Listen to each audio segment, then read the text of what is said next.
네, 안녕하세요. 이현훈 교수입니다. 제사의 길 연구소 대표를 맡고 있으면서 이현훈 교수의 경제포럼도 운영하고 있습니다. 평생 강원대학교에서 재직하고 지난해 퇴직하고 현재는 명예교수입니다. 그래서 아마 시청하시는 분들과 서로 교감하는데 굉장히 적절한 나이가 아닐까 이렇게 생각을 하고, 또 특히 제가 한 10여 년 동안은 해외 생활을 했어요. 주로 뭐 공부하면서뿐만 아니라 직장 생활을 하면서, 그러니까 유엔에서 제가 근무하기도 했고, 에이펙 사무부에서도 근무하고, 뭐 일본, 호주, 캐나다, 미국 대학에서 뭐 강의도 하고 연구도 하고 뭐 이렇게 하면서 주로 선진국 다양한 국가의 은퇴 후의 삶도 제가 직접적으로 또 간접적으로 많이 보고 배웠기 때문에 그런 말씀도 오늘 함께 나누면 좋겠다 이렇게 생각을 합니다.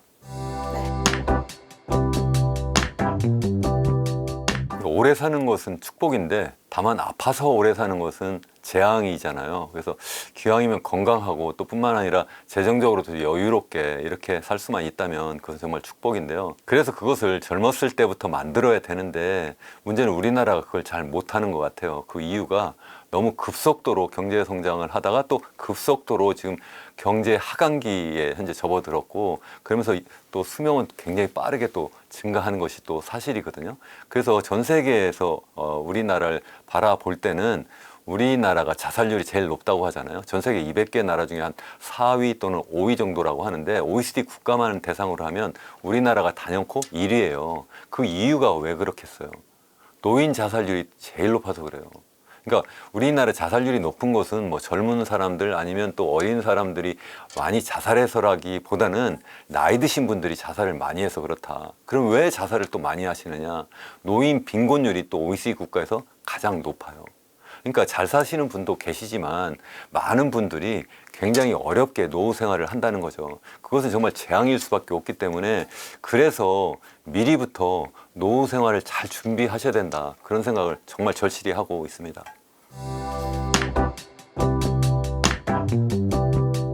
저는 2마리 토끼가 아니라 한 3마리 토끼 내지 4마리 토끼는 잡아야 된다고 생각을 하는데요. 제일 첫 번째 잡아야 될 토끼가 저는 건강이라고 생각을 해요. 사실은 이것은 육체적 건강이 우선 제일 중요하고요. 그 육체적 건강을 제가 잃는다면 그러면 사실 돈이 뭐 아무리 많으면 뭐 하겠어요. 그래서 건강을 젊었을 때부터 잘 지켜야 된다는 것이 첫 번째고, 두 번째는 재정적인 건강, 이것을 좀 지켜야 되겠다, 그런 생각도 좀 해보고요. 그렇게 하기 위해서는 그것도 젊었을 때부터 잘 챙겨야 된다. 그런 다음에 이제 세 번째가 바로 정신적 건강이죠. 이것을 챙기기 위해서는 역시 가족과 화목한 가정생활을 할 수 있도록 이렇게 만들어야 되고, 또 동시에 자기 주변에 그러한 이웃들과, 그리고 또 자기가 만약 교회를 나간다면 그럼 교우들과 아주 가까운 그러한 관계를 유지를 한다면 그러면 되지 않을까. 그러니까 지금 3마리 토끼를 잡는 거죠. 첫 번째는 육체적 건강이 제일 중요하다 생각을 하고, 두 번째 재정적 건강, 세 번째가 정신적 건강이다. 저는 이렇게 생각을 하고 있습니다. 그게 이제 큰 문제예요. 제가 아까 말씀드린 것처럼 우리나라가 자살률이 제일 높은 것이 바로 노인 자살률이 제일 높고, 또 노인 자살률이 제일 높은 것은 노인 빈곤율이 제일 높기 때문에 그렇다 말씀을 드렸는데, 그 이야기는 젊었을 때부터 준비를 잘 못했을 뿐만 아니라 준비를 어느 정도 했다고 했는데 막상 은퇴를 했는데 그 다음 내가 생각한 것보다 훨씬 더 많은 비용이 들어가고, 또 갑작스럽게 내 건강을 잃어버리거나 아니면 내 가정을 잃어버려서 세 마리 토끼 중에 한두 마리 토끼를 잃어버리는 상황이 벌어지는 거예요. 특히 우리나라 같은 경우에 50대, 60대, 제가 볼 때 낀 세대라고 생각을 하는데, 그 낀 세대가 일단 우리는 나이 드신 부모님을 일단 부양해야 되는 책임을 아직도 갖고 있고요. 또 뿐만 아니라 내 자식을 또 어떻게든 또 부양을 하는 또 책임도 갖고 있는 거예요. 그러니까 말 그대로 우리 자식들이 결혼하고 나중에 자립할 때까지 계속 재정적으로 도와줘야 된다는 그런 생각을 갖고 있는 거죠. 그러니까 내가 예를 들어서 뭐 10억, 20억을 내가 갖고 내가 퇴직을 했어도 그 돈이 내 건강을 잃어버려서 갑자기 빠져나가는 것뿐만 아니라 내 부모 수발하는 데도 상당히 많이 비용이 지출되고, 또 내 자식 결혼하고 그리고 또 자립시키는 데도 돈이 많이 들어간다는 거죠. 그러니까 막상 뭐 내 자식이 배우자가 생겨서 그냥 결혼하니까 끝이 아니라, 그 배우자가 생긴 다음에 실제 이제 결혼을 했는데 자립하게 실제 우리나라 같은 경우 최소한 전세금이라도 마련해 줘야 되니까, 그럼 내가 갖고 있는 집을 평수를 줄여서라도 내가 마련해야 되잖아요. 그러니까 내가 갖고 있는 재산이 줄어들고, 그러다 그러다 보면 나는 앞으로 남은 생애를 가만히 생각해 보면 이제는 예전처럼 뭐 60세, 70세, 80세도 아니고 100세를 바라보고 살아야 되는데 막연하다는 거죠. 그러다가 어느 순간에 내가 이제 정말 늙어졌어요. 그러면 내가 부양했던 내 부모님은 돌아가셨죠. 그럼 내가 또 부양했던 내 자식이 있어요. 내 자식이 가만히 보니까 이제는 또 자기 자식을 낳은 거예요. 그럼 자기는 또 자기 자식을 부양하지 않고 부모한테 맡기는 거예요. 5, 60대 우리는 그러니까 여기 많이 시청하신 분이 대부분 50대, 60대라고 제가 알고 있는데 여러분들께서 이제는 사실은 부모님 그리고 내 자식 사이에 낀 세대 정도가 아니라 이제 손자, 손녀까지 또 돌봐줘야 되는 이런 상황까지 막 벌어지게 되니까 굉장히 어렵게 되고 있는 그런 세대가 아닌가 그런 생각을 좀 하고 있습니다. 그래서 이것도 결국은 미리부터 정말 준비를 잘 하셔야 되는데 지금 어떻게 해야 될 거냐 그 문제는 이제 연이어서 질문을 주시면 하도록 하겠습니다.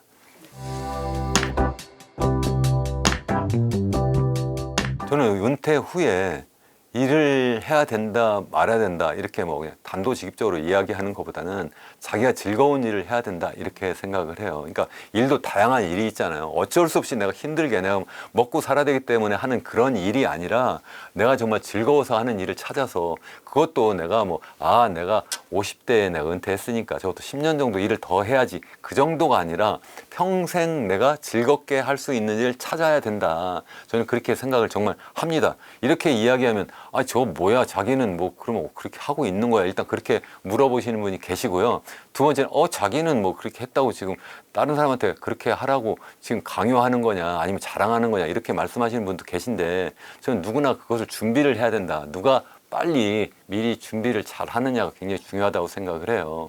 저 같은 경우에 제가 모두에 말씀드린 것처럼 저도 이제 은퇴를 했는데 말이 은퇴지 사실은 은퇴하지 않았어요. 그러니까 제가 대학교에서 이제 평생 봉직을 했기 때문에 저희 대학이 이제 국립대학이기 때문에 공무원 연금을 받아요. 그럼 제가 매달 받던 월급의 한 절반 정도로 일단 월 수입은 줄어든 것 같아요. 그렇지만 저는 퇴직하기 전부터 미리 여러 가지 새로운 일을 준비를 했어요. 그래서 제가 앞서 말씀드렸잖아요. 제사의 길 연구소 대표입니다. 또 이현웅 교수의 경제 포럼 운영하고 있습니다. 제가 말씀드렸잖아요. 그럼 거기서 하는 일이 뭐겠어요? 주로 제가 경제학 교수인데 주로 경제 관련한 그러한 책을 제가 출판을 하고 또 경제 관련된 그러한 여러 가지 그 현재 돌아가는 상황을 대학생들이 아니라 일반인 대상으로 해서 제가 알리는 일을 지금 하고 있는 거예요. 어쩌면 이것이 더 보람 있고 더 어쩌면 저에게 기쁨을 많이 주는 그러한 일이고 또 동시에 그러면서 저에게 또 수입도 생겨요. 그래서 사실 저는 그냥 제가 대학에서 현역으로 있을 때나 지금이나 재정적으로 큰 차이는 사실 없어요. 그러니까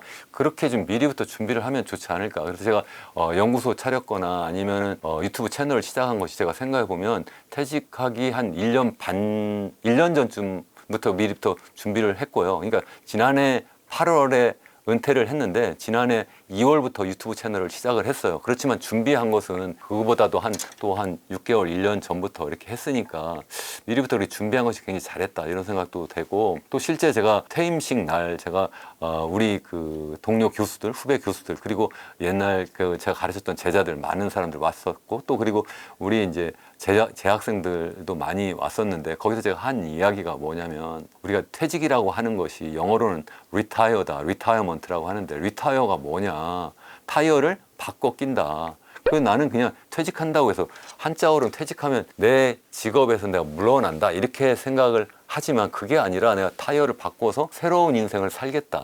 전 그렇게 이야기를 했고 실제 전 그렇게 살면서 제 생활이 굉장히 기쁘고 어쩌면 현역 때보다도 더 보람 있는 것 같고 또 재정적으로도 그래서 더 이렇게 크게 힘들지 않은 그런 생활도 하고 있는 것이 아닌가 그런 생각을 합니다.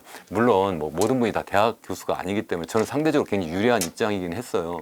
평소에 제가 하고 있던 일을 준비할 수 있는 그런 기간도 가질 수 있었고 그러니까 강의를 매일 무슨 8시간씩 이렇게 하는 게 아니잖아요. 일주일에 적어도 9시간을 며칠 동안만 잠깐 하면 되니까 나머지 시간 동안에 내 연구하고 또 그러면서 다른 일을 준비할 수 있기 때문에 그런 면에서 제가 굉장히 감사하기도 한데요. 그래서 그런 것을 뭐 100% 그대로 적용은 할 수 없지만 제가 여기 오기 전에 제가 그 뭐 삼성그룹의 임원으로 있다가 은퇴하고 그래서 뭐 계열사 사장도 하다가 그래서 지금 은퇴해서 지금 생활하는 친구하고 좀 전화를 해봤어요. 어떻게 사는가. 저하고 지금 다른 인생이니까. 그래서 뭐 대부분 이제 또 임원이 되지 않은 분들은 갑자기 은퇴하게 돼서 굉장히 힘들긴 하다고 하더라고요. 그러니까 그러면 미리부터 좀 준비를 하면 되지 그랬더니 준비하기가 쉽지 않다는 거예요.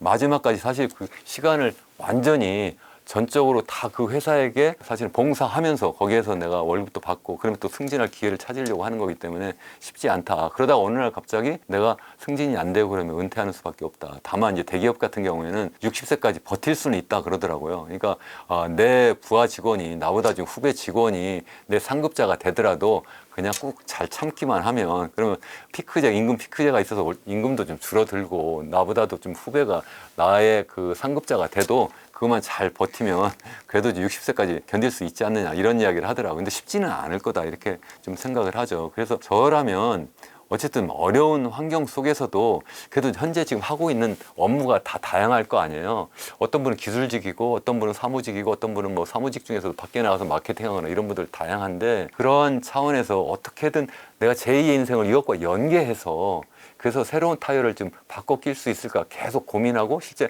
조금씩 틈틈이 주말에라도 아니면 퇴근 후에라도 그것을 좀 준비하는 것이 좋지 않을까 그렇게 생각을 하고요. 실제 제가 현역에 있는 모 그룹사에 있는 현역에 있는 제 후배도 제가 아는데 따로 별도로 사업을 자기 아내 이름으로 이렇게 또 시작도 하고 있더라고요. 그렇게 사실 준비하는 것도 굉장히 잘하는 거다. 전 또 그렇게 생각을 해요. 그건 아내가 하는 거니까.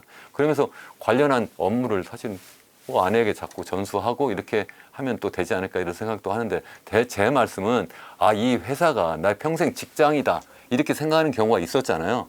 근데 평생 직장이라는 개념도 없어졌고 요즘에는 평생 직업이다 이렇게 이야기하는데 그 직업도 이제 없어지고 어쩌면 내가 스스로 새로운 사업을 만들어서 나의 개인 사업체를 평생 가지고 가는 그러한 세상이 된 것이 아닌가 저는 그렇게 좀 생각을 하고 있습니다. 그래서 좀 어려운 말씀이긴 한데 그래도 좀 미리부터 좀 준비하는 것이 제일 좋습니다. 이렇게 말씀을 드릴 수밖에 없는 것 같아요. 직장 생활도 제대로 못하고 그야말로 매일 일용직으로 계신 분들께는 정말 죄송한 말씀이긴 한데 그렇지 않고 일반적으로 직장 생활 하신 분들의 경우에는 일단 퇴직금이라는 게 있고 또 뿐만 아니라 퇴직금뿐만 아니라 이제 각종 뭐 국민연금이라든가 아니면 퇴직연금이라든가 아니면 또 개인연금까지도 자기가 이제 미리부터 준비해서 그걸 갖고 나오는 분들 계시잖아요. 그럼 그거 가지고 내가 살 수 있느냐? 그렇지는 않죠. 당연히 앞서 말씀드린 것처럼 내가 내 건강을 잃었을 때 목돈이 들어갈 수도 있고 내 부모님 부양하는데 또 거기서도 목돈이 들어갈 수 있고 내 자식을 또 부양을 해야 되기 때문에 거기도 또 목돈이 들어가니까 그 돈이 빠져나가는 것을 미리부터 좀 잘 계산해야 되지 않을까 이렇게 생각을 해서 제가 볼 때는 어쨌든 퇴직 후에도 제가 말씀드린 것처럼 완전히 모든 곳에서 완전히 퇴직하는 것이 아니라 내 새로운 일을 찾아내야 되는데 그것이 즐겁고 기왕이면 평생 할 수 있는 일이면 좋겠다. 저는 그렇게 생각을 해요. 그렇게 하기 위해서는 그냥 최근에 뭐 주택 관리사 해가지고 뭐 아파트 관리소장을 하거나 이런 분들도 계시고는 다 그게 어려워요. 사실은 극히 일부만 그것도 가능하고 그런 거 그것도 해도 10년 정도 하다가 또 퇴직할 수밖에 없잖아요. 그럼 그 다음에 또 어떻게 할 거예요? 내가 60세부터 내가 새로운 일을 시작을 했어요. 내 아파트 관리소장을 또 10년 했어요. 그럼 70세에는 그 다음에 어떻게 할 거예요? 아니잖아요. 내가 그럼 75세에 돌아가시나요? 아니잖아요. 이제는 여러분들 다 100세를 산다고 저는 생각을 해요. 최소한 100세 다 사실 거라고 생각을 해요. 제 주위에도 보면요. 다 100세 사세요. 제 어머니가 굉장히 병약하셔가지고 한 70살 정도 살면 오래 살 거다 이렇게 말씀하셨는데 지금 90이세요. 아직 사시고요. 제 장인은 97이세요. 굉장히 건강하시고요. 나중에 더 제 장인 말씀도 더 드리고 싶은데 제 장모님도 아직 건강하게 지금 90이신데 살고 계신데요. 그분들 그렇게 오래 사실 줄 몰랐다고 다 말씀하세요. 근데 오래 살아지는 거예요. 여러분들 더 오래 사실 거라고 생각해요. 제가 볼 때는 100세 이상 다 살고요. 특히 우리보다 후배 세대는 제가 볼 때는 100세가 아니라 120세까지도 살 거라고 생각을 해요. 제가 10년 전, 20년 전만 해도 제가 우리 학생들한테 여러분들 100세 살 겁니다 그러면 다 웃었어요. 10년 지났는데 지금 그 얘기하면 아무도 안 웃어요. 너무 당연하다고 생각을 해요. 그래서 우리가 기대 수명 말고 자녀 수명이라는 게 있거든요. 자녀 수명은 현재 나이에서 내가 몇 년 살 수 있을까 이렇게 보면 여러분이 만 60세라고 하면 그러면 우리나라 기대 수명이 83세니까 내가 한 23년 살면 내가 죽겠구나 이렇게 생각하시고 거기에 맞춰서 내가 재무 어떤 계획을 세우면 저는 안 된다고 생각을 해요. 자녀 수명은 자꾸 더 늘어나요. 우리나라의 의학 기술이 계속 발달하기 때문에 계속 늘어나서 제가 볼 때는 100세를 맞춰서 살아야 된다. 100세를 맞춰서 재무 관리를 정말 해야 된다고 저는 생각을 하거든요. 그러니까 그 60세라면 40년을 내가 즐겁게 일하면서 내가 건강하게 살고 그 제가 말씀드렸잖아요. 재무적으로 건강하고 육체적으로 건강하고 정신적으로 건강하게 살 수 있는 준비를 정말 잘해야 된다. 저는 그렇게 생각합니다.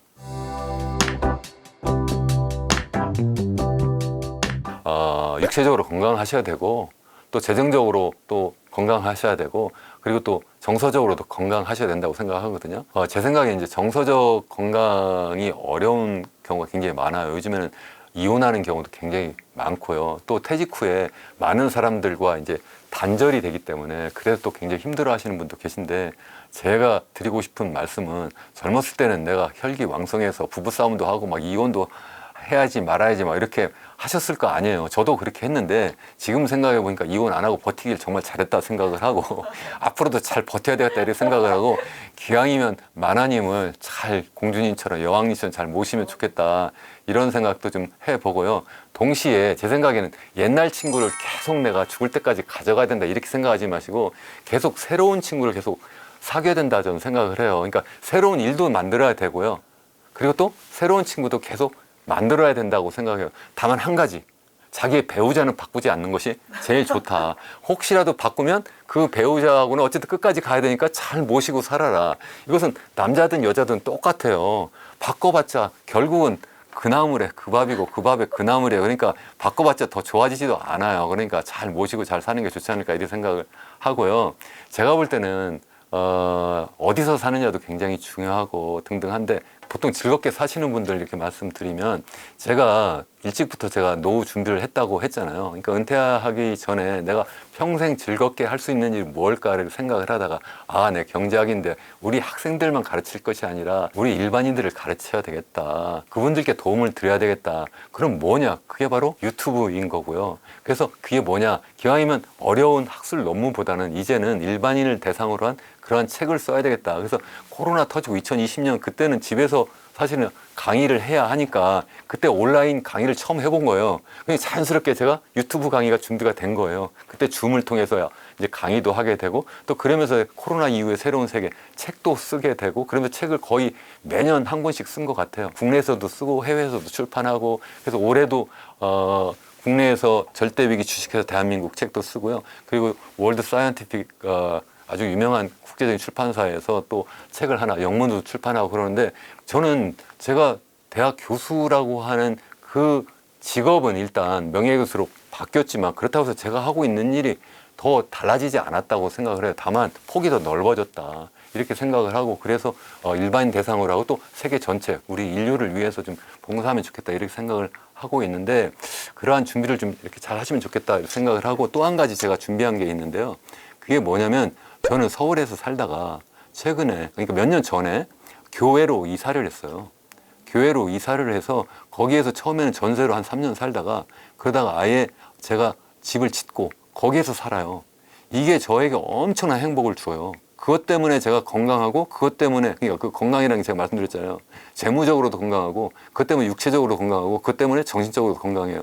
왜 그런지 아세요? 재무적으로 일단 거기서 그렇게 하다 보니까 돈이 그렇게 많이 안 들어요. 시골 생활은.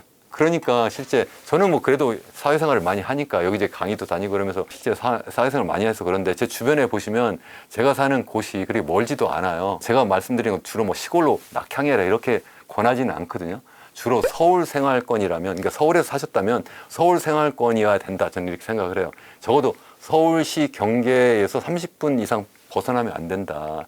저는 그렇게 생각을 하고 서울 중심까지 1시간 안에 들어올 수 있어야 된다. 그것도 대중교통으로 들어와야 된다. 지하철, 전철로 들어와야 된다. 이렇게 생각을 하고 저도 그래서 전철로 그냥 서울로 들어와서 강의하러 다니고 이렇게 인터뷰하러 다니거든요. 전혀 불편함이 없어요. 도리어 더 즐겁죠. 왔다 갔다 하면서 또 집에 가면 뭐 하느냐. 제가 농사꾼으로 확 변신해가지고 제가 요즘 잘합니다. 예초기 그 처음에 매는 것도 힘들었는데 예초기 매고 이렇게 돌아다니는 것도 재밌고 거기 사는 분들하고 같이 어울려서 이것저것 하는 것도 너무 즐겁고요. 그러니까 제 말씀은 뭐냐면 일단 재무적으로도 굉장히 튼튼해질 수 있고 실제 그리고 또 굉장히 건강해지고 또 새로운 사람을 많이 사귀니까 그것도 굉장히 좋다는 말씀이고 제 아내하고도 또 굉장히 오랫동안 즐거운 시간을 같이 보낼 수 있어요.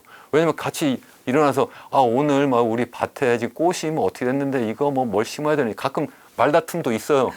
아 우리 아내는 뭐 이런 꽃을 심고 싶어 하는데 난 꽃보다 이제는 좀 나무 좀 이렇게 해서 좀 정리하고 싶은데 이렇게 그런 거 가지고 약간 티격태격 하는데 이건 굉장히 좋은 거잖아요. 그런데 서울에서 만약에 은퇴를 했다고 해요. 그럼 제 아내하고 평생 같이 살았다고 하지만 사는 게 아니잖아요. 남자는 그냥 밖에 나가 있다가 들어오고 뭐 이렇게 해서 사실은 부부가 대화할 수 있는 시간도 별로 없었는데 우리 같은 경우에는 계속 같이 생활을 할 수 있는 그런 여건이 마련되어서 같이 공동으로 여러 가지 일도 하고 같이 성당도 같이 나가서 여러 가지 또 하고 뭐 이러면서 굉장히 좋은 것 같아요. 또 이렇게 하면서 또 건강, 정신 건강, 육체 건강도 챙길 수도 있어요. 일부에서는 이렇게 말씀하시는 분도 계세요. 아, 서울 절대 떠나면 안 된대요. 그 이유가 뭐냐면 병원에서 멀어지면 안 된다는 거예요. 그거는 정말 제가 답답하다고 생각하는 게 서울에 제 아내도 그냥 완전히 도시 여자예요. 처음 갔을 때 감자하고 고구마 이파리를 구분도 못 하더라고요. 전혀 못해요. 전혀 못하는데도 지금은 이제는 서울에 지금 들어오면 서울에 못 살겠다고 다 생각을 해요. 빨리 집에 가자 이렇게 생각을 하고 있거든요. 그러면 왜 그러냐면 이 서울에서는 너무 답답해요. 여름에 너무 덥고 겨울에 너무 춥고 공기가 너무 탁하고 또 사람들하고 막 부딪히니까 스트레스 쌓이고 제가 예전에 잠실에 살 때 거기 사람들 나가 보면 특히 제가 이제 거기 은퇴 막 즈음해서 이렇게 나가 보면 거기 젊은 아주머님들이 이제 아이들 이렇게 뭐 유치원 보내고 학교 보내러 이렇게 나왔을 때 저를 이렇게 쳐다보는 눈초리가 좀 제가 볼 때 좀 제가 좀 약간 좀 뜨끔뜨끔해요. 저 사람이 여기서 지금 뭐 하는 거지? 이렇게 좀 노는 건가? 이렇게. 근데 지금은 그런 게 없이 전 너무나 하루하루가 정말 바빠요. 바쁘다고 해서 제가 막 쫓겨서 바쁜 것이 아니라 제가 즐겁게 바빠요. 그래서 뭐 이렇게 제가 하고 싶은 연구라든가 강의라든가 방송 같은 걸로도 바쁘고 근데 제 집 정원 가꾸는 걸로 바쁘고 근데 제가 또 성당 가가지고 거기 교우들하고 같이 어울리면서 즐거운 일하고 또 봉사하고 뭐 이런 것들로 굉장히 바빠요. 다 즐거운 일로 바쁜 거예요. 그렇게 지내는 것이 좋지 않을까. 그렇게 하니까 병원 갈 일도 별로 없어요. 사실 병원을 가끔 가긴 가요. 종합검진도 받고 또 실제 가끔 뭐 이상한 거 나왔다고 해서 검진하러 오는데 저희 집에서 뭐 기껏 해봤자 우리 서울 아산병원인가요? 딱 30분이면 들어와요. 그 정도 거리가 전 적당하다고 생각을 해요. 제가 10년을 해외 생활을 했다고 했잖아요. 미국에 살고 호주 살고 캐나다 살고 일본 살고 그리고 또 태국 살고 싱가포르 살았는데 주로 선진국 서구라파일수록 어떻게 하냐면 중산층 이하는 도심에서 살고요. 그것도 아파트에 살아요. 그리고 좀 중상층은 다 교회로 나가서 단독주택에 살아요. 저는 그게 정말 행복을 가져오는 것이 아닌가. 그게 바로 재무적으로도 건강한 사람들이 그렇게 하고 또 뿐만 아니라 육체적으로도 건강한 사람이 하고 정신적으로 건강한 사람들이 그렇게 한다는 거죠.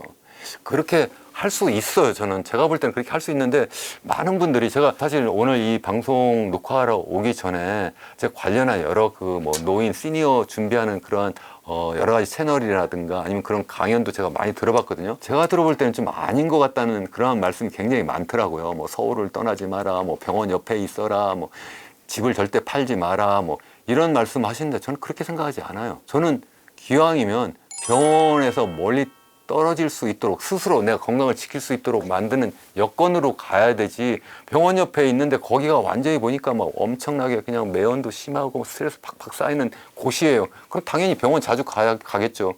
그게 좋아요? 그러면 제가 100세 살 때까지 계속 병원만 들락날락 하면 그게 정말 행복한 삶일까요? 저는 그게 아니라고 생각하거든요.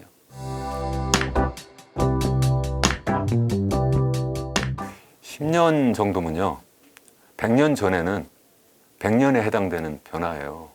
엄청난 변화예요. 제가 계속 책을 썼다고 말씀드렸는데 2022년에 쓴 책이 지금도 잘 팔리고 있는 책인데 그 책 제목이 뭐냐면 예정된 미래예요. 세상이 완전히 변하고 있는데 예정이 되었다. 우리가 새로운 미래를 모르는 게 아니라 이미 다 글로 가고 있다는 거예요. 그게 뭐냐면 첫 번째가 디지털 사회로 전환하고 있다는 거예요. 디지털 사회. 그게 무슨 얘기냐면 우리 사피엔스 인류가 30만 년 역사를 갖고 있는데 한 12,000년 전쯤에 우리가 원시 수렵 사회에서 농업 사회로 전환했잖아요. 그러다가 다시 또 한 18세기 중에 그러니까 한 10,000년이 지난 다음에는 그러면 어떻게 됐어요? 농업 사회가 산업 사회로 전환했죠. 그러다 지금은 산업 사회가 디지털 사회로 전환해요. 굉장히 가속적으로 전환하는 속도가 지금 빨라지고 있잖아요. 전혀 다른 세상이에요. 이 세상이 제가 좀 전에 말씀드린 것처럼 지금 10년 변화는 100년 전에 100년보다 길고 1000년 전에 1000년보다도 긴 세월이에요. 엄청나게 빠르게 변화한다. 그런데 우리가 몇 년 살아야 된다고요? 지금 60세라고 한다면 지금 시청하시는 분들께 60이라면 40년을 살아야 되니까 40년 변하면 100년 전에 400년보다 더 긴 변화할 거라는 거예요. 엄청나게 많은 변화다. 그래서 그 변화에 내가 적응해야 된다. 그 두 번째 제가 뉴노멀, 그 첫 번째 뉴노멀이고 두 번째 뉴노멀이 노인 사회로 완전히 바뀐다. 제가 말씀을 드렸어요. 2022년 그 나온 책 자세히 제가 설명을 드렸는데 우리나라뿐만 아니라 전 세계적인 현상이에요. 그것과 맞물려 가지고 나타나는 것이 뭐냐면 이제는 불평등 사회가 아니라 양극화 사회다. 디지털 휴먼과 아날로그 휴먼, 그리고 노인들과 청년, 이렇게 완전히 계급이 나누어진다는 거예요. 중간 계층이 없어진다는 거예요. 그렇기 때문에 속에서 어떻게 내가 살아남을 것인가 너무 중요하다. 기왕이면 양극화를 줄여야 되는 것도 굉장히 중요하지만 그건 개인이 할 수 없는 거잖아요. 그래서 가능하면 내가 디지털 휴먼으로 내가 탈바꿈해야 되고, 기왕이면 내가 노인이 되지만 거기에서 내가 의존적인 노인이 아니라 거기에서 내가 건강한 노인, 정말 그러한 노인으로서 내가 계속해서도 젊은 사람들과 같이 살아나갈 수 있는 그러한 노인이 돼야 된다는 거예요. 제가 앞서 말씀드렸잖아요. 우리나라는 특히 노인 자살률이 제일 높고 노인 빈곤율이 제일 높다 이런 말씀드렸는데 거기서 살아남을 수 있는 준비를 잘해야 된다. 그 이제 마지막 네 번째가 이제 기후 위기인데 그것도 굉장히 중요한 변화인데 앞으로 그 변화가 우리 굉장히 심하게 나타날 거다. 특히 그래서 또 제가 생각할 때는 약간 전원으로 이사 가는 게 좋다. 제가 말씀을 드려요. 도시에 살면 기후 위기에 적응하는 게 굉장히 힘들어요.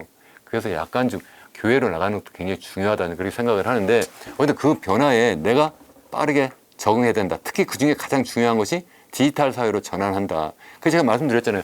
일부에서는 이거 뭐 내가 뭐 기껏 해봤자 10년, 20년 살 거고 아니면 20, 30년 사는데 내가 뭐 핸드폰, 스마트폰으로 내가 기껏 하는 것이 뭐 전화인데 전화 정도 가지고 내가 계속 살 거야. 못 살아요, 이제는. 지금도 못 사시잖아요. 이제는 지금 계속 어때요? 내 맥도날드만 가도 아니면 제가 여기 오기 전에 제가 커피숍에 들려가지고 커피를 마시는데 거기 가가지고 그냥 제가 종업원한테 주문하는 게 아니에요. 가서 또 뭘 이렇게 눌러야 되는데 또 거기 눌러가지고 제 스마트폰 꺼내가지고 또 이거 뭐 갖다 바코드 대야 되고 뭐 하는데 이거 저도 처음에는 잘 못했어요. 그렇지만 제가 다 스스로 배워가지고 다 하거든요. 그것만 하는 것이 아니라 제가 유튜브 채널 한다고 했는데 제가 혼자 다 배운 거예요. 제가 여러분들하고 연세가 거의 비슷하다고 생각을 해요. 제가 60대거든요. 60대 후반이에요, 이제는 저도. 그러면 이 정도 가지고 끝날 거냐? 그게 아니라 70대, 80대, 90대, 100세까지 갈 때 계속 세상이 변할 때 제가 거기서 살아남아야 된다. 전 그런 생각을 합니다. 그래서 제가 한 가지 더 말씀을 드려도 될까요? 제 장인께서 97이라고 말씀드렸잖아요. 그 97이신데 지금도 굉장히 건강하세요. 오직 하나 좀 건강하지 않다고 한다면 귀가 좀 잘 안 들리세요. 치매도 없고 뭐 무슨 혈압이 있거나 아니면 뭐 콜레스테롤이 높거나 아니면 뭐 당뇨가 있거나 전혀 없어요. 아무 약도 안 드세요. 아무 약도 안 드세요. 정말 하다못해 건강 보조제도 안 드세요. 건강 관리를 젊었을 때부터 굉장히 잘 하셨어요. 왜 그랬냐면 젊었을 때부터 몸이 허약하다고 생각을 해서 몸 관리를 스스로 굉장히 열심히 잘 하셨어요. 그리고 이제 은퇴를 하셨는데 은퇴를 50대 중반에 하셨는데 은퇴하시고 나서 처음에는 뭐 새로운 뭘 하려고 해서 그린하우스 그래서 뭐 난도 키워보시고 했는데 다 망했어요. 그런 다음에 뭘 하셨냐면 60대에 주식 투자를 하기 시작을 하셨어요. 여러분 의외라고 생각하실 텐데 그냥 하시는 게 아니고요. 정말 깊이 파세요. 정말 깊이 파셔가지고 그분은 지금까지 하세요. 97. 그래서 제 유튜브 채널에 제가 세상에 이런 일이 이런 식으로 제목을 잡아가지고 제가 제 장인 어른과 그 인터뷰하는 그러한 영상을 올려드렸는데 많은 분들이 보시고 다들 놀라 하시더라고요. 그분은 매년 수익률이 본인 말씀이 최소한 20% 넘는다고 하시더라고요. 그게 가능하겠어요? 보통 분들은 그렇게 못 하시죠. 그게 어떻게 가능하냐. 자기 장기 투자를 하고 배당 투자를 하신다고 하는 거예요. 그리고 투자를 할 때 여러 주식을 하시지도 않아요.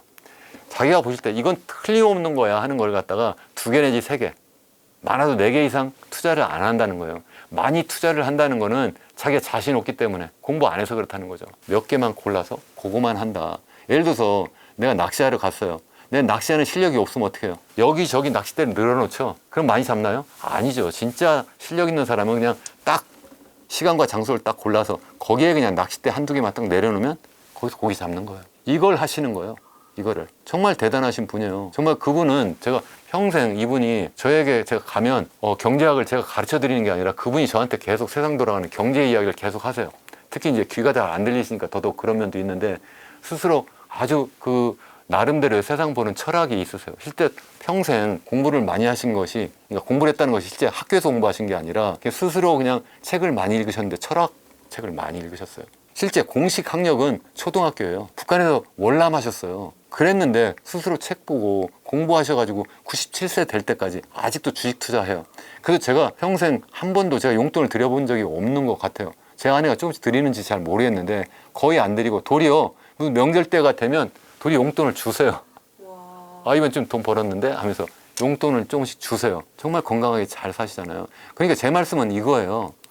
그분이 지금 컴퓨터 가지고 한다니까요. 제가 무슨 그분이 교보증권 한때 매장에 가서도 이렇게 하셨는데 이제 스스로 컴퓨터를 바라다 보면서 거기서 직접 주문을 넣고 팔고 사고 하세요. 대단하시지 않아요? 그거를 여러분들도 다 하실 수 있어요. 제가 볼 때는 내가 이제 60이니까 나는 이제 모든 걸 손 떼야 되지가 아니라 지금부터 생각하면 앞으로 40년은 남았기 때문에 40년이면 얼마나 긴 세월이에요. 우리가 산업혁명 하기 직전까지만 해도 인간의 기대 수명이 40살이에요. 40살. 그러니까 앞으로 한 200~300년 전에 우리 인간이 처음 태어나서 살았던 기대 수명 40년을 더 살아야 되는 거예요. 60세라고 하신다면. 그러니까 앞으로 새로운 세상을 살아야 되니까 스스로 내 자신을 교육하고 그러면 스스로 자꾸 새로운 일을 만들어서 하셔야 된다. 저는 그렇게 생각합니다. 경제 뉴스를 그냥 딱 봐서는 잘 몰라요. 사실은 경제학은 제가 평생 가르쳤는데 경제학은 사실 교양 과목이라고 생각을 해요. 그 대학에서 교양 과목처럼 사실은 모든 전공의 학생들에게 다 가르쳐야 된다고 생각하는데 우리나라는 학과마다 벽이 굉장히 높아요. 타과에서 자기 전공만 가르치려고 해가지고 경제학 강의를 경제학 원론이라도 듣도록 해야 되는데 허용을 안 해요, 잘. 그래서 그걸 듣지도 않고 나가는 경우가 굉장히 많아요. 제가 미국에서 강의하고 그러면 제가 경제학 원론 강의하면 200~300명 됐어요. 학생들이. 그렇게 내버려 두는 거예요, 듣도록. 풀어놔요. 그냥 누구든지 원하는 과목을 들어라. 근데 강원대학교만 해도 우리 학과에서 제 수업을 좀 많은 학생이 듣고 싶어 하는데 40명 이상 못 듣는다 딱 잘라놔요. 그러니까 왜 그랬냐 하면 그렇지 않으면 다른 과목이 폐강된다는 거예요. 이게 말이나 되는 이야기예요? 말도 안 되죠. 어쨌든 제가 말이 좀 딴 데로 샜는데 많은 사람들이 듣도록 해야 된다. 그래서 제가 유튜브 하는 거예요. 그래서 제 유튜브 채널에 제가 지난 학기부터, 그러니까 우리 학교로 치면 대학으로 치면 1학기가 3월부터 시작하거든요. 그래서 제가 3월부터 뭘 했냐면 살아있는 거시경제학이라는 것을 제가 만들었어요. 한 15주 정도 이렇게 해가지고 경제학을 실제 이러이러 해서 좀 기본적인 체력을 좀 키워야 되잖아요. 적어도 기본 지식은 알아야지 세상을 보잖아요. 그래서 제가 제 유튜브 채널 제가 권해드려요. 정말 이현은 교수 경제포럼 오셔가지고 살아있는 거시경제학 이렇게 검색하면 거기에 다 올려놨어요. 시리즈로. 무료예요, 무료. 그리고 또 제가 이제 막 또 시작한 게 이제 9월부터는 또 2학기거든요. 또 그래서 제가 가르치는 것이 이게 사실 제 강원대학교 학생들하고 같이 제가 코스를 만드는 거예요. 1학기 제가 거시경제 가르치면서 우리 학생들뿐만 아니라 일반인들도 보셔라. 그냥 무료로 보셔라 해서 제가 열어놓은 거고요. 2학기는 세계 경제론을 강의하는데 이것도 그냥 열어놨어요. 그럼 우리 학생도 가르치고 일반인들도 보실 수 있도록. 그래서 그걸 그냥 보시면 좋을 것 같고 그런 다음에 그러면서 사실 책을 좀 보셔야 돼요. 우리나라 분들은 책 안 보고 그냥 유튜브 채널에서 그냥 부동산 서울 어디 강남 어디 집값 막 오른다더라 그러면 계속 오른다 하면 오른다 하는 그 채널만 계속 떠요. 그게 알고리즘이 그렇게 되어 있어요. 그게 아니라 종합적으로 본인이 판단을 해야 되기 때문에 다양한 그러한 책을 좀 봐야 되고 특히 기초 경제학은 좀 공부를 하시면 좋겠다 이렇게 생각을 해요. 그래서 제가 제 채널은 비교적 그래도 좀 그런 면에서 좀 그냥 시류에 맞춰서 그때그때 무슨 경제 뉴스를 그냥 시황을 전달하는 게 아니거든요. 좀 더 심도 있는 그런 분석을 좀 하는데 그런 채널을 좀 찾아서 좀 보시면 좋겠다 이런 생각을 해요. 또 뿐만 아니라 기왕이면 제가 다시 한번 말씀드리면 세상이 너무 거대하게 변하기 때문에 세상을 크게 보면 좋겠다. 그래서 제가 꼭 이렇게 말씀드려요. 투자 원칙 하면 제가 크게 한 4가지를 말씀드리거든요. 첫 번째는 현재만 보지 말고 미래를 좀 보십시오. 왜냐면 내가 오래 살아야 되니까. 계속 그 말씀 드렸잖아요. 두 번째는 한국만 보지 말고 전 세계 좀 보십시오. 왜냐하면 우리 한국이 인구로 보면 0.66%밖에 안 돼요. 전체 80억 인구 중에 우리는 5,100만 밖에 안 되잖아요. 5,100만이 그러니까 0.6%, 0.67% 정도 되거든요. 그러니까 얼마 안 되는 거예요.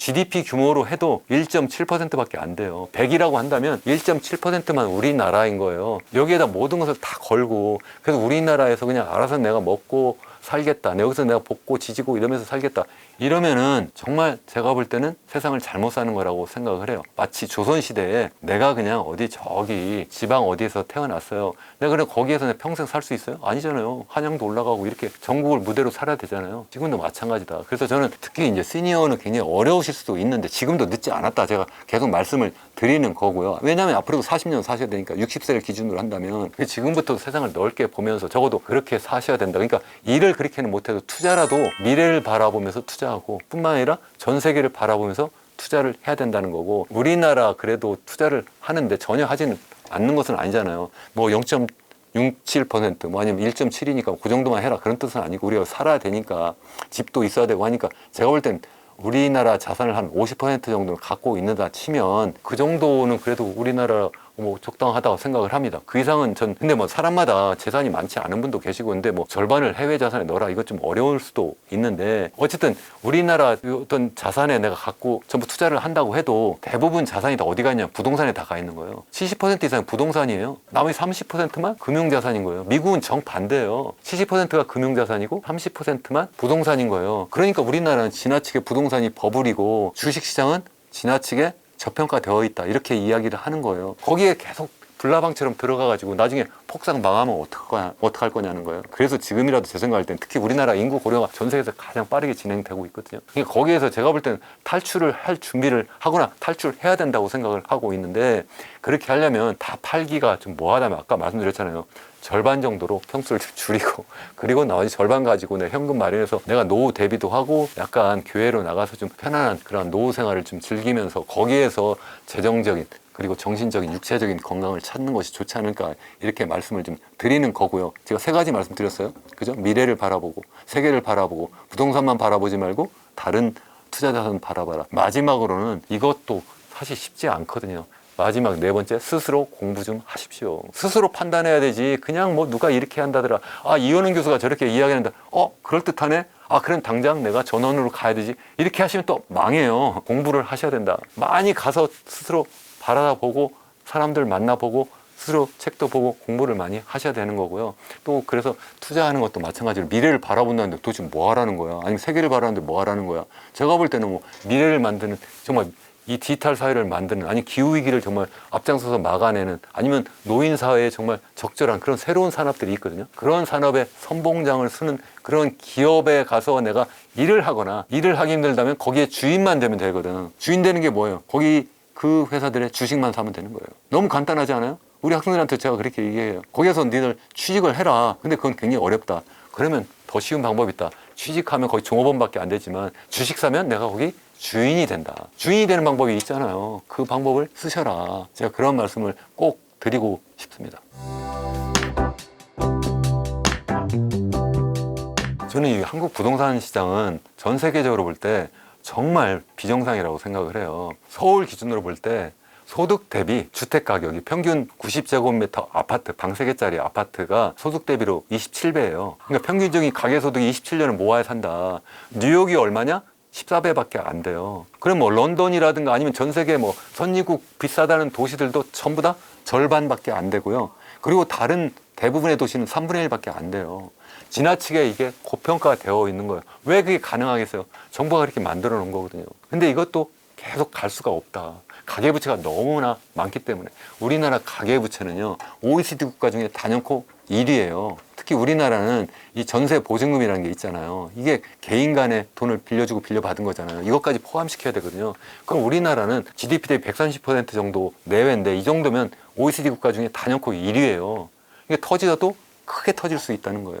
1990년에 일본에서 버블이 꺼졌다고 하잖아요. 그때 일본의 가계부채가 GDP 대비로 68%밖에 안 됐어요. 우리는 억지로 지금 그 거품, 버블이 지금 꺼지지 않도록 하고 있고, 그 시한폭탄이 터지지 않도록 계속 폭탄 돌리기를 하고 있는데, 그게 언제 터질지 모르는 거예요. 그러니까 내가 지금 갖고 있다가 내가 남한테 넘기는데, 내가 지금 이걸 살 때, 나 말고 또 다른 바보가 앞으로 나타나서 이걸 사주겠지, 이렇게 생각하고 그 집을 사시는 거잖아요. 그게 앞으로 계속 될까요? 서울 인구도 줄어들고 있고요. 서울 가구 수가 늘어난다고 하는데 그 가구 수 늘어나는 것은 사실 그 인구를 억지로 쪼갠 거예요. 왜냐하면 정부가 1가구 1주택 이상이면 뭐 어렵다 하니까 그냥 자식 분가시키고 또 분가를 해야지만 무주택자가 돼가지고 우선적으로 분양해 준다니까 그냥 쪼개놓은 거지 실제는 아니에요. 전국적으로 보면 주택 보급률이 100%도 넘어요. 더군다나 지방은 집 사는 건 정말 말도 안 된다고 생각을 하고 기왕이면 서울도 마찬가지 억지로 쪼개놓고 지금 억지로 하고 있는데 제가 볼 때는 모르겠습니다. 현재 새 정부가 다시 또 뭐 문재인 정부 때처럼 뭐 집값을 3배 올린다 이건 좀 어렵지 않을까. 그렇다면 이제 다른 대체 자산하고 좀 비교를 해봐야 되잖아요. 그게 바로 주식이고 우리나라 주식이고 또 아니면 미국 주식이고 그게 아니라면 요즘에 디지털 사회에서 새로운 여러 가지 대체 자산이 있는데 대표적인 것이 예를 들어서 암호 자산이 있잖아요. 암호화폐 이런 것도 여러분들 관심을 가지셔야 돼요. 아, 난 시니어인데 내가 그걸 어떻게 알아? 그래서 공부하시라니까요. 제가 저도 공부하는데 왜 교수님 여러분은 안 하세요? 왜 누구나 가능하다 하는 말씀 제가 꼭 드리고 싶어서 하는 말씀이에요. 그리고 백세를 사신다. 그래서 드리는 말씀이고 그래서 그렇게 하시면 제가 다시 또 말씀드리지만 공부하시잖아요. 치매도 안 걸려요. 제 장인 치매 전혀 없으세요. 전혀 없으세요. 너무 기억이 새록새록하세요. 저보다도 더 기억력 좋으세요. 왜? 공부를 하니까. 저도 한때는 제가 치매 걸릴까 걱정도 해보고 치매 검사도 한 적이 있었거든요. 요즘에 제가 이 유튜브 하고 제가 이런 연구소 활동하면서 각종 그런 자료를 계속 보잖아요. 그걸 계속 보게 되니까 치매가 아니라 젊었을 때보다 기억력이 더 좋아진 것 같아요. 그러니까 그게 뭐 요즘에 많이 하는 것이 영모기지 해서 뭐 그냥 내 집을 담보로 쉽게 하면 돈을 빌리는 거잖아요. 그래서 계속 이제 내 주택 가치가 계속 떨어져 나가는 건데 저는 그걸 별로 권해드리지 않아요. 그럴 바에 제가 좀 전에 말씀드린 것처럼 차라리 그 집을 팔아서 조그만 평수로 옮기는 것이 좋다 이렇게 생각을 하고 그런 다음에 교외로 좀 이렇게 좀 이주해서 사시는 것이 좋지 않을까 이렇게 생각을 하고요. 그러다 거기서 정말 이게 좋다 하면 나중에 그거 다 팔아도 되는 거죠. 자식한테 물려줘야 되지. 자식한테 언제 물려주실 거예요. 100세까지 사셔야 되는데 그냥 그 잊어버리시고 그냥 사시면 된다. 근데 내가 여건이 굉장히 좋다. 내 돈이 정말 많아요. 그러면 자식한테 좀 도와주면 좋죠. 그렇게 할 수 있으면 좋은데 만약에 여건도 안 되는데 억지로 그걸 떼어주시면 나중에 본인이 힘들어서 자식도 힘들어요. 그러면 그렇게 하지 않는 것이 좋다고 생각하고 병원 옆에 계속 나 살아야 될까? 또 이런 분들 계신데 제가 다시 한번 말씀드리면 병원 옆에 사시면 병이 자꾸 더 생겨서 가는 거예요. 하나도 안 좋아요. 좀 멀리 떨어지시면 저도 개인적으로 아무 약도 안 먹어요. 저도 혈압도 하나도 없고 콜레스테롤도 하나도 없고 당뇨도 없고 아무것도 없어요. 가끔 정기 검사해서 이상한 거 있으면 그냥 서울 큰 병원 가서 검사하는 정도 이 정도예요. 제 아내도 마찬가지고 제가 만약 서울에서 계속 살았으면 더 병원 더 자주 갔을 거예요. 잔병이 많이 있어서. 감기 한 번도 제대로 안 걸려요. 별로 걸릴 일이 없어요. 그렇지 않을까요? 한번 생각해보세요. 그 좋은 공기. 제가 아침에 일어나면 제일 먼저 하는 게 우리 그 식구가 둘이 있어요. 아이들은 저희가 낳은 아이들 둘은 이미 다 결혼해서 이제 다 이제 독립해서 살고 있고요. 그리고 이제 우리가 또 입양한 아이들이 둘 있는데 그 동네에서 입양한 강아지 개들이에요. 근데 강아지라고 하지만 강아지는 좀 큰 개들인데 그 갖다가 그 품종을 말씀을 드리면 시골우 자부종이에요. 시골우 자부종, 시골 잡종. 거기에서 그냥 말 그대로 입양을 했는데 구조한 거예요. 거의 뭐 시골에서 이거 뭐 너무나 막 키우고 나중에 뭐 보신탕으로 먹겠다 뭐 이렇게 하고 약 다려 먹겠다 이런 이야기도 하고 막 그래서 제 아내가 데려오고 싶어서 데려다가 이렇게 키우는데 개들 데리고 뒷산 이렇게 한 바퀴 도는 게 일단 시작이에요. 한 30분을 같이 산책하고 오면 하루가 상쾌해요. 그 저희 집에서 또 제가 약간 술도 좀 좋아하는 편인데 술 한잔 하면 제가 다음 날은 또 수정사까지 또 올라갔다 오는데 수정사 올라가는데 뭐 기껏 해도 30분이면 올라가니까 우리나라에서 최고 명당터에 자리 잡은 절이 수정사거든요. 그 수정사에서 내려다보는 그 양수리 그 두물머리를 쭉 보면 또 굉장히 기분도 좋고 그런 지역을 찾아보시면 정말 좋겠다. 전 그런 생각을 하는데 또 말이 샜습니다. 제가 너무 제 지역을 자꾸 자랑해서 그렇긴 한데 그래서 제가 말씀드렸잖아요.